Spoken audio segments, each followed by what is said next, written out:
আজকে আমার নিবেদন কবি সুকুমার রায়ের লেখা কবিতা গোঁফ চুরি। হেড অফিসের বড় বাবু, লোকটি বড় শান্ত, তার যে এমন মাথার ব্যামো কেউ কখনো জানতো? দিব্যি ছিলেন খোশ মেজাজে, চেয়ারখানে চেপে একলা বসে ঝিমঝিমিয়ে হঠাৎ গেলেন খেপে।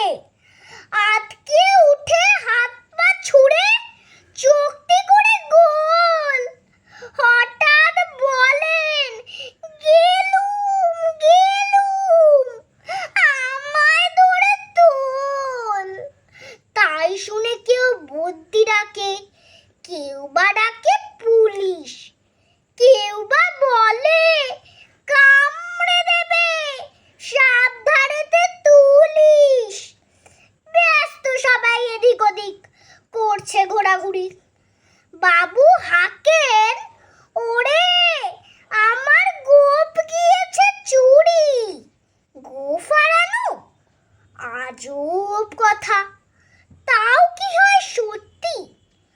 গোঁফ জোড়া তো তেমনি আছে, কমেনি এক রত্তি।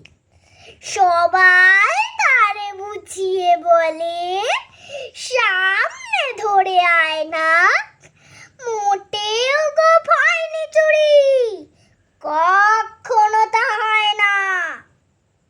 রেগে আগুন, তেরে বেগুন, তেরে বলেন দিলি, কারো কথার ধার ধারি না, সব বেড়াকেই চিনি।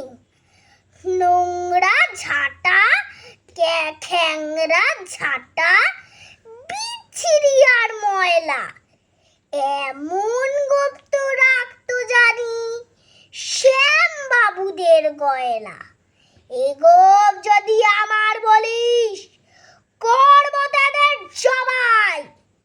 এই না বলে জরিমানা করলেন তিনি সবাই।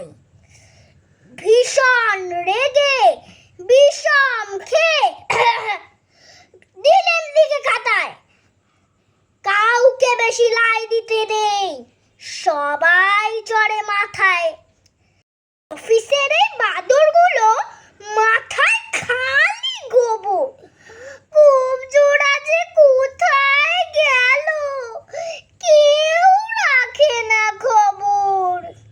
ইচ্ছে করে এই বেটাদের গোঁফ ধরে খুব নাচি, মুখগুলোর মুন্ডু ধরে কোদাল দিয়ে চাচি।